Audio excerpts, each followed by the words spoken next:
Bon alors on est de retour sur le plateau, donc avec Monsieur Casaumont. C'était très intéressant. On a un nouvel invité, je le remercie. Je tiens à remercier au passage aussi Madame Soliveau qui nous a permis de l'avoir cet après-midi. Je sais que vous êtes très occupé. C'est Monsieur Galap qui est le directeur général de l'EPIC Guadeloupe Formation. Donc je tiens à vous saluer. Merci d'être venu sur notre plateau aujourd'hui. Merci. Donc c'est Mounanou. Vous êtes aussi, allez, on va dire ça gentiment. Vous faites partie un petit peu de nous puisque vous offrez avec le groupe EPIC des formations qui permettent aux jeunes de s'en sortir. Donc 16-25 ans, c'est une communication actuelle. Si vous n'avez pas de diplôme, vous pouvez aller voir l'école de la deuxième chance, l'EPIC, qui va peut-être vous permettre, parce qu'il faut aussi la volonté aussi de l'avoir, d'avoir un métier et quelque chose au bout et de pouvoir vous insérer le mieux possible dans la société. Voilà.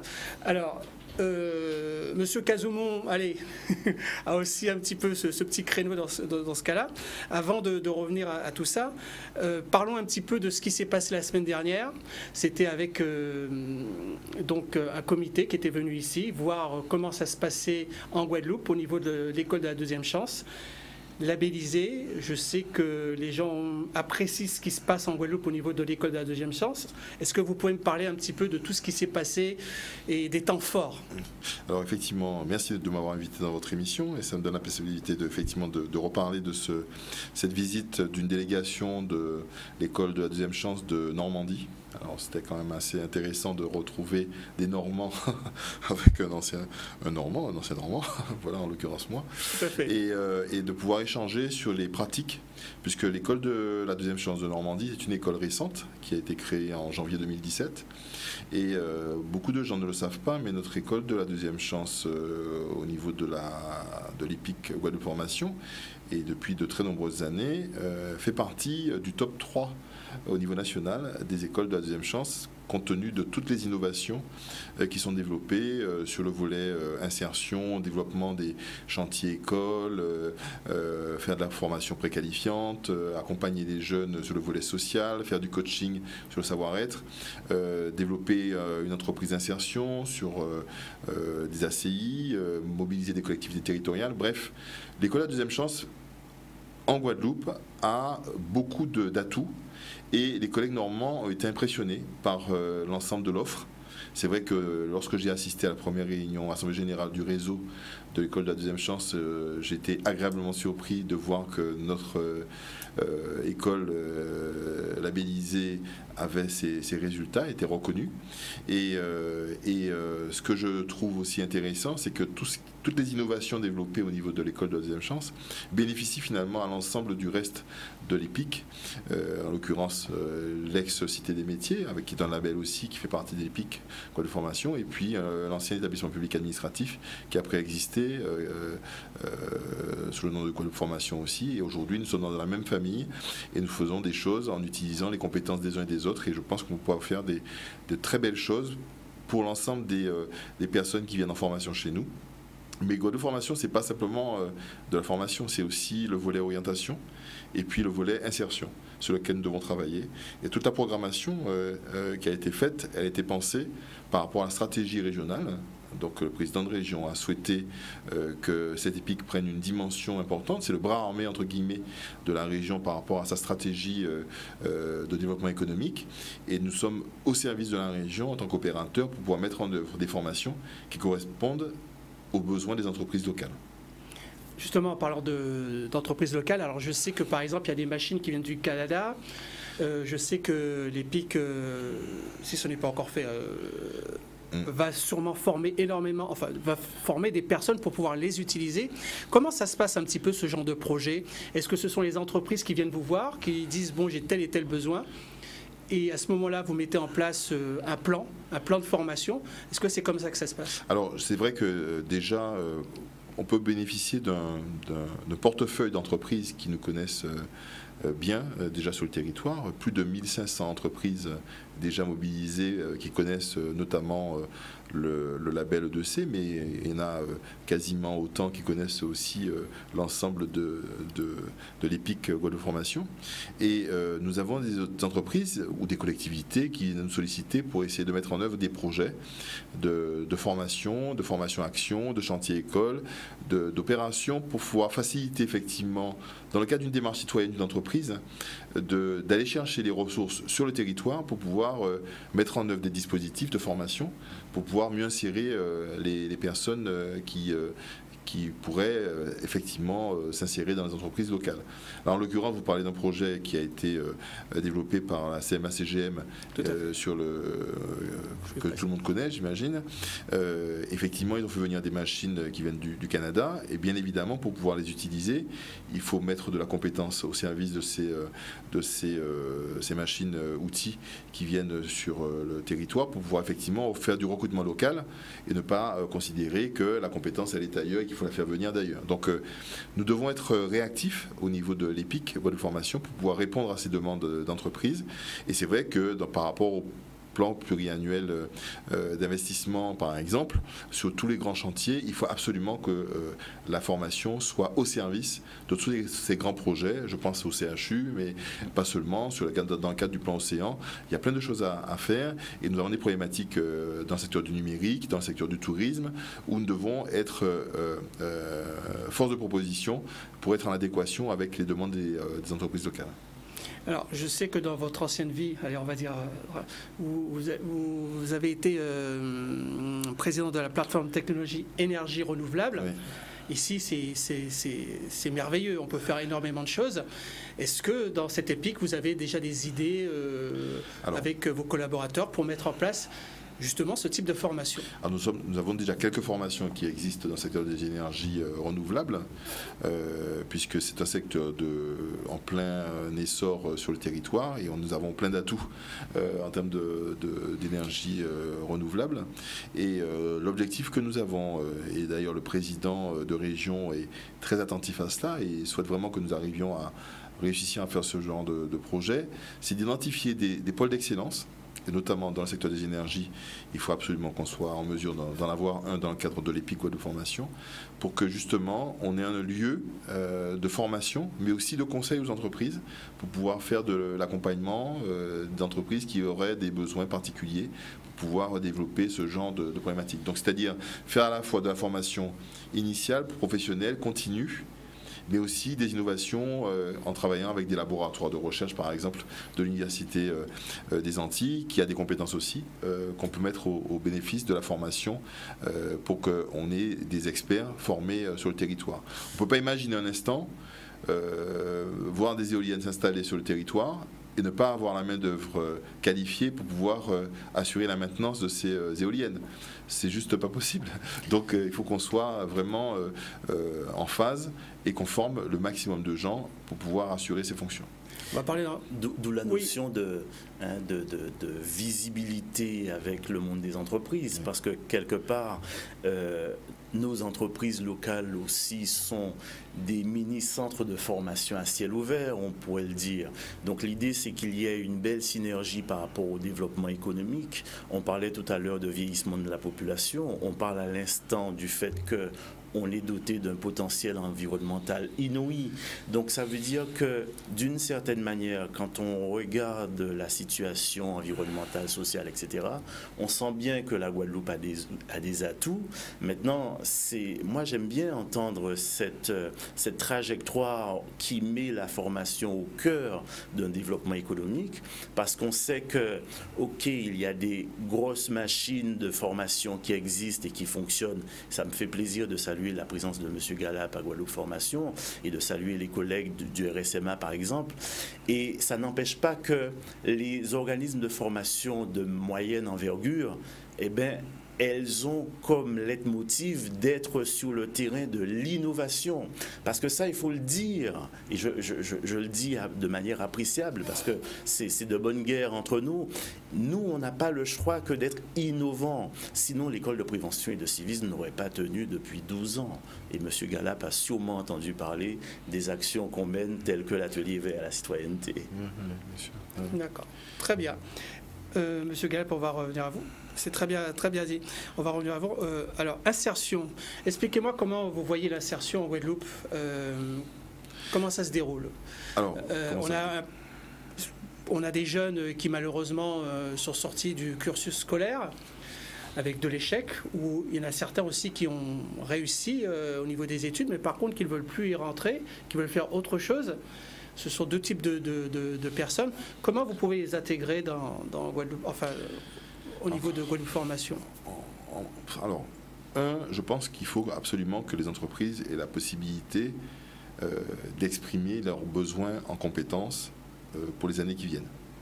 Donc ça veut dire qu'il y a un dialogue permanent qui doit s'établir entre les entreprises, le monde de l'entreprise et les organismes de formation. Donc, d'ailleurs, ça a été en quelque sorte formalisé sur dans les grandes lignes, sur le schéma régional de développement économique et aussi sur le schéma régional de formation professionnelle, pour savoir quelles étaient les perspectives. Économie bleue, économie verte, le tourisme, le numérique. On voit bien aussi avec la population vieillissante qu'on aura besoin aussi de formation de personnes pour... Vous rejoignez M. Kazoum. Tout à fait. Voilà. On aura besoin de personnes, notamment de formation dans le secteur du service à la personne. Un secteur sur lequel il faut absolument qu'on se positionne aussi, c'est sur la formation des personnes qui doivent s'occuper de la petite enfance. Aujourd'hui, on a un gros déficit de crèches.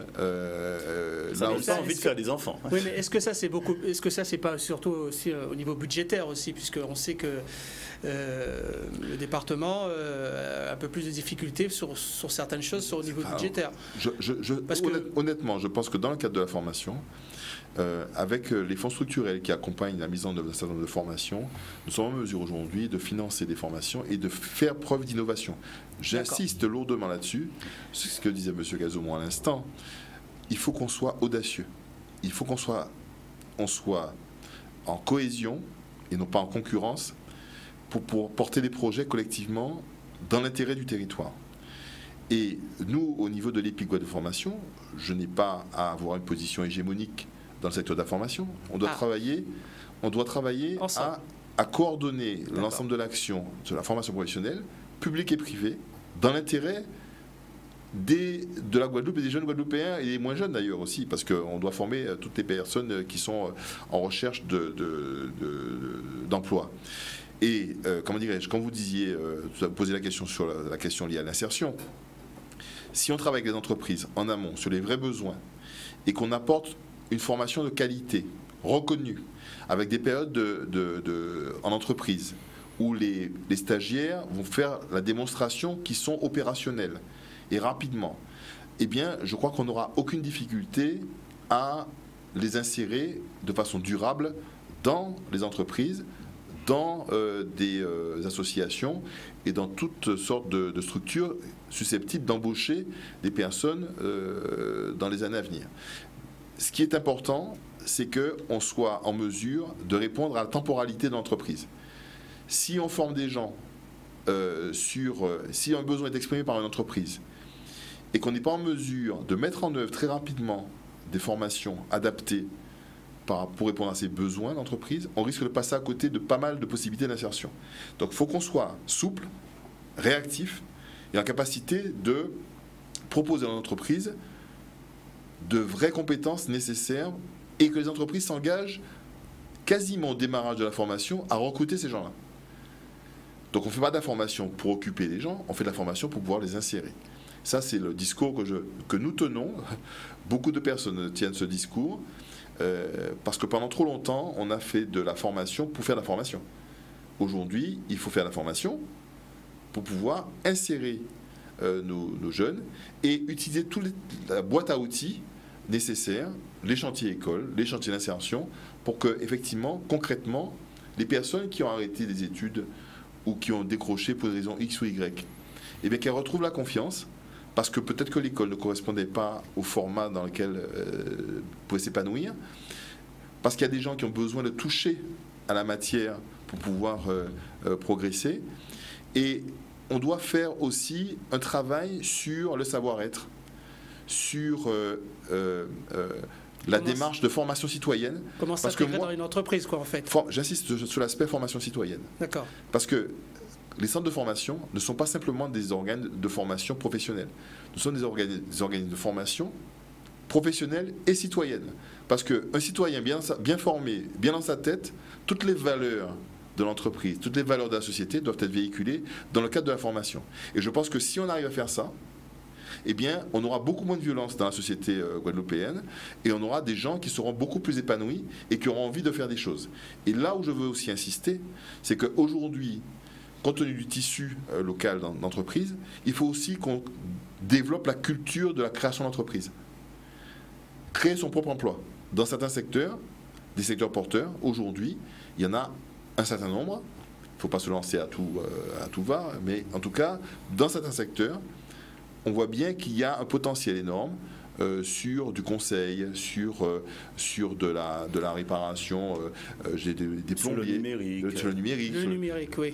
Dans le secteur du bâtiment, ouais. Aujourd'hui, pour trouver un plombier dans des délais courts, c'est compliqué. Voilà. Donc, dans l'électricité, des gens performants sur l'aspect avec des habilitations électriques. Mais justement, en parlant de ça, est-ce que c'est pas parce qu'il y a beaucoup d'électriciens, il y a beaucoup de plombiers, mais est-ce qu'aussi il ne faut pas structurer aussi ces métiers, parce qu'il y a des gens qui ne sont pas très sérieux, il y a des gens qui ne sont pas très carrés au niveau des horaires, en respectant des travaux, en respectant surtout les gens. Est-ce que ça aussi, dans la formation, c'est pas un panneau important aussi?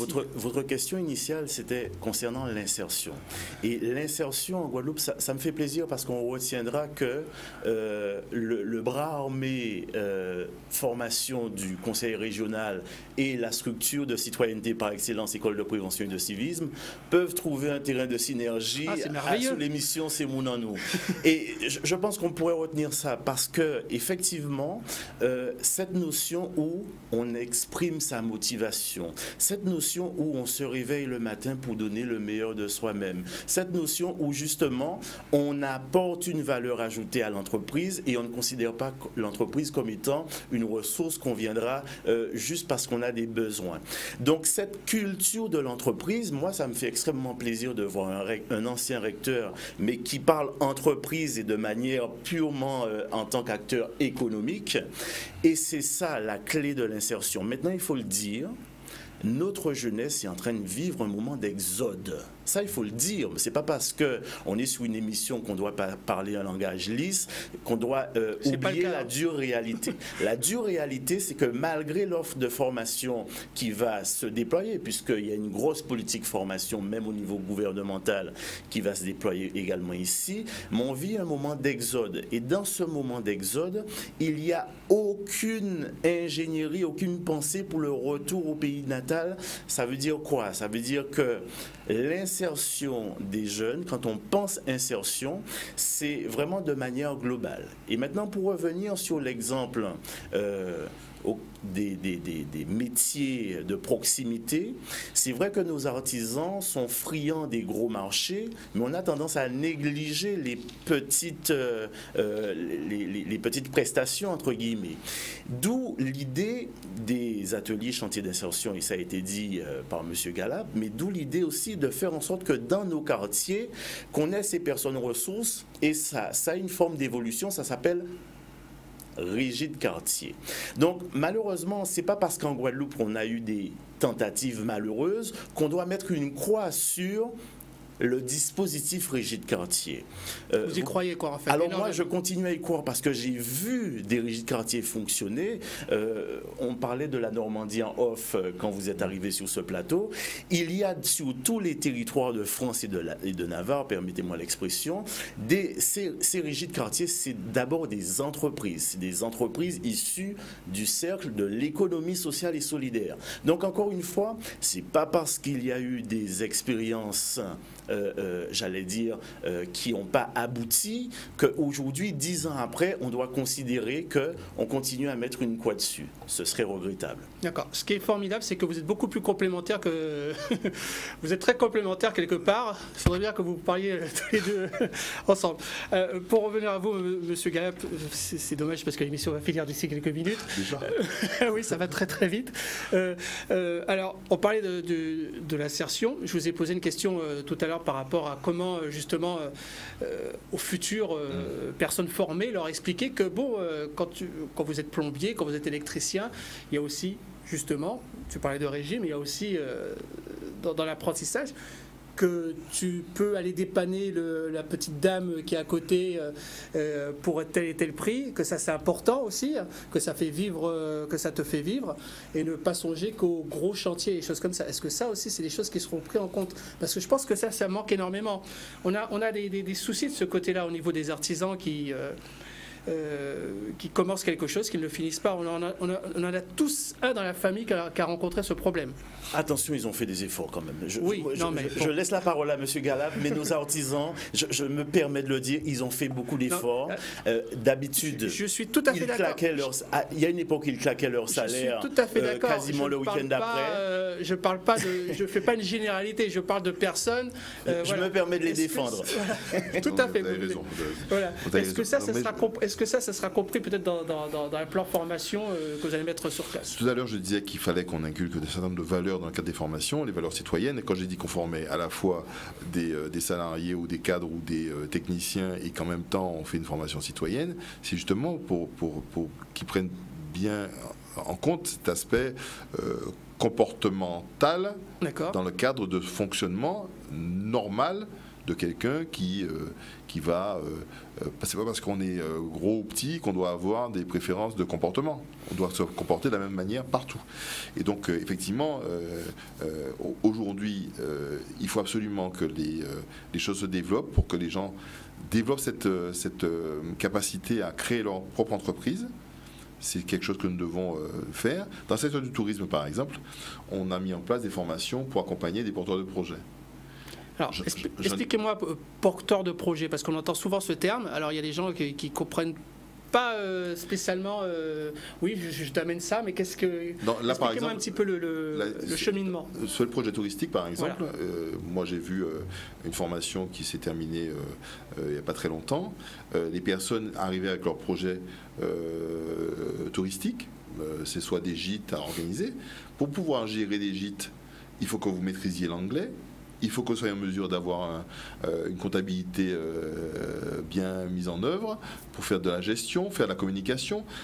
Il faut développer un certain nombre de compétences. Des notions d'hygiène. Des notions d'hygiène, parce que si on veut avoir un tourisme durable et de qualité sur le territoire, il faut bien qu'on forme les porteurs de projets qui viennent compléter un dispositif avec des professionnels du tourisme, parce que si on a un décalage entre ceux qui sont les vrais professionnels et puis ceux qui ont des petits projets où ils vont bricoler un truc dans un coin pour accueillir des touristes, ça serait très mauvais pour l'image du tourisme en Guadeloupe. Donc l'idée, c'est d'accompagner ces porteurs de projets et de leur expliquer toute l'ingénierie nécessaire, parce qu'il y a des fonds structurels aussi qui existent pour accompagner ces projets-là, et les gens souvent ne connaissent pas toutes les possibilités de financement. On dit souvent, vous croisez quelqu'un, il n'y a pas d'argent. S'il y a de l'argent. Mais par contre, il faut qu'il y ait une ingénierie derrière pour aller chercher les fonds là où ils sont. Donc ça veut dire qu'il faut prendre du conseil quelque part, aller voir la chambre de commerce et d'industrie, aller rencontrer des formateurs qui ont l'habitude ou les services de la collectivité régionale qui vont pouvoir vous expliquer que là, et donc on les fait venir dans les formations, au niveau par exemple des personnels de la région qui interviennent dans le secteur du tourisme, viennent faire une intervention, ou le CTIG, une intervention dans le cadre de cette formation-là, pour justement sensibiliser les personnes qui sont en formation sur la démarche à adopter, quelles sont les possibilités qui existent pour pouvoir développer leur projet. Et ça, c'est exactement ce qu'on doit faire en permanence pour pouvoir sécuriser une formation. D'accord. Excusez-moi, parce que l'émission, tout ça. Ce que je vais faire, c'est que je vais vous donner à chacun une minute. Vous allez dire.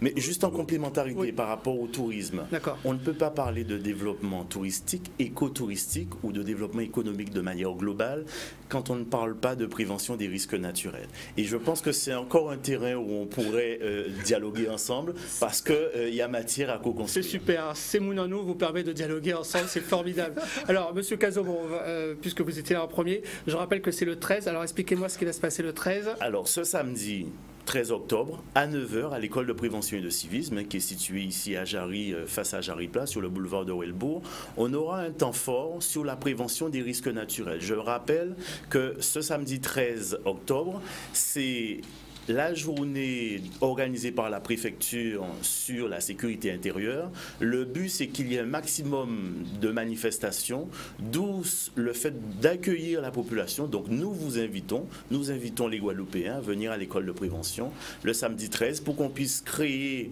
ne serait-ce que par le dialogue, une passerelle entre le monde de la sécurité civile, le monde de la prévention, le monde de la jeunesse, le monde de la cohésion nationale, d'où le fait qu'on ait parlé par anticipation du service national universel. D'accord, très bien, merci. Monsieur Galap, je vous remercie, c'est vrai. Alors, formation, insertion, orientation. Donc ça, c'est le maître mot actuellement de l'EPIC. Très bien. Donnez quelques mots en tout là-dessus, s'il vous plaît.